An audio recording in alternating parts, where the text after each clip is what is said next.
നമസ്കാരം. ഇന്ത്യയിലെ ഏറ്റവും ധനികരായ മുഖ്യമന്ത്രിമാരുടെ സമ്പത്തിന്റെ കണക്കുകൾ പുറത്തു വന്നിരിക്കുകയാണ്. അസോസിയേഷൻ ഫോർ ഡെമോക്രാറ്റിക് റീഫോംസ്, അതായത് ADR ആണ് ഇത് സംബന്ധിച്ച കണക്കുകൾ പുറത്തുവിട്ടിരിക്കുന്നത്.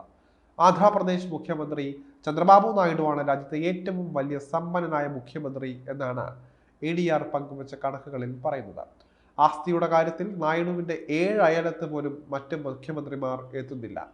ആന്ധ്രാപ്രദേശ് മുഖ്യമന്ത്രി ചന്ദ്രബാബു നായിഡു 931 കോടി രൂപയിലധികം ആസ്തിയോടെയാണ് ഇന്ത്യയിലെ ഏറ്റവും ധനികനായ മുഖ്യമന്ത്രി എന്ന റെക്കോർഡ് സ്വന്തമാക്കിയിരിക്കുന്നത്.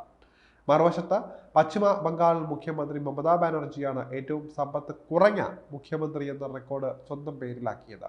വെറും 15 ലക്ഷം രൂപ മാത്രമാണ് മമതാ ബാനർജിയുടെ ആസ്തിയായി ADR കണക്കാക്കുന്നത്. സംസ്ഥാന അസംബ്ലികളിൽ നിന്നും കേന്ദ്ര ഭരണ പ്രദേശങ്ങളിൽ നിന്നുമുള്ള ഓരോ മുഖ്യമന്ത്രിമാരുടെയും ശരാശരി ആസ്തി 52.59 കോടി രൂപയാണെന്ന് റിപ്പോർട്ട് വ്യക്തമാക്കുന്നുണ്ട്. ഇന്ത്യയിൽ ആകെയുള്ള 31 മുഖ്യമന്ത്രിമാരുടെ മൊത്തം ആസ്തി 1630 കോടിയോളം രൂപ വരുമെന്നാണ് കണക്കാക്കുന്നത്. ഇതിൽ പകുതിയിലധികവും ചന്ദ്രബാബു നായിഡുവിന്റെ പേരിലാണ് എന്നതാണ് ശ്രദ്ധേയകരമായ മറ്റൊരു കാര്യം.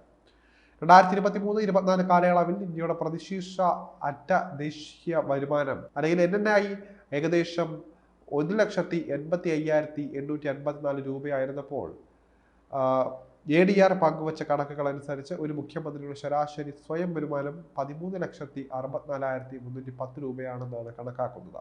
ഇത് ഇന്ത്യയുടെ ശരാശരി പ്രതിശീർഷ വരുമാനത്തിന്റെ 7.3 ഇരട്ടിയോളം വരും. 332 കോടിയിലധികം രൂപയുടെ ആസ്തിയുള്ള അരുണാചൽ പ്രദേശ് മുഖ്യമന്ത്രി പേമ ഖണ്ഡു ഏറ്റവും സമ്പന്നനായ രണ്ടാമത്തെ മുഖ്യമന്ത്രിയും 51 കോടി രൂപയിലധികം ആസ്തിയുള്ള കർണാടക മുഖ്യമന്ത്രി സിദ്ധരാമയ്യ പട്ടികയിൽ മൂന്നാമതുമാണ് ഉള്ളത്. പേമ ബന്ധുവും ചന്ദ്രബാബു നായിഡുവും അല്ലാതെ മറ്റൊരു മുഖ്യമന്ത്രിക്കും 100 കോടി രൂപയ്ക്ക് മുകളിൽ ആസ്തിയില്ല എന്നതും ശ്രദ്ധിക്കേണ്ട ഒരു കാര്യമാണ്.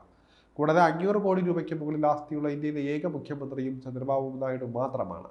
ധനികരുടെ പട്ടികയിൽ മാത്രമല്ല, ദരിദ്രരുടെ പട്ടികയിലും സർപ്രൈസ് പേരുകൾ ഉണ്ട്. 55 ലക്ഷം രൂപ ആസ്തിയുള്ള ജമ്മു കാശ്മീർ മുഖ്യമന്ത്രി ഒമർ അബ്ദുള്ള പട്ടികയിലെ ദരിദ്രത്തിൽ രണ്ടാമനും 1,18,00,000 പിണറായി വിജയൻ ദരിദ്രരിൽ മൂന്നാമതുമാണ് ഉള്ളത്. 180 കോടി രൂപയുടെ ഏറ്റവും ഉയർന്ന ബാധ്യതയുള്ളത് പേമ ഖണ്ഡുവിനാണ്. സിദ്ധരാമയ്യയ്ക്ക് 23 കോടി രൂപയും ചന്ദ്രബാബു നായിഡുവിന് 10 കോടി രൂപയും ബാധ്യതയുണ്ട് എന്നും റിപ്പോർട്ടിൽ പറയുന്നുണ്ട്. പട്ടികയിൽ 2 വനിതാ മുഖ്യമന്ത്രിമാർ മാത്രമാണുള്ളത്. അതിലൊന്ന് മമതാ ബാനർജിയാണ്, മറ്റൊരാൾ ഡൽഹി മുഖ്യമന്ത്രിയായ അതിഷിയാണ്.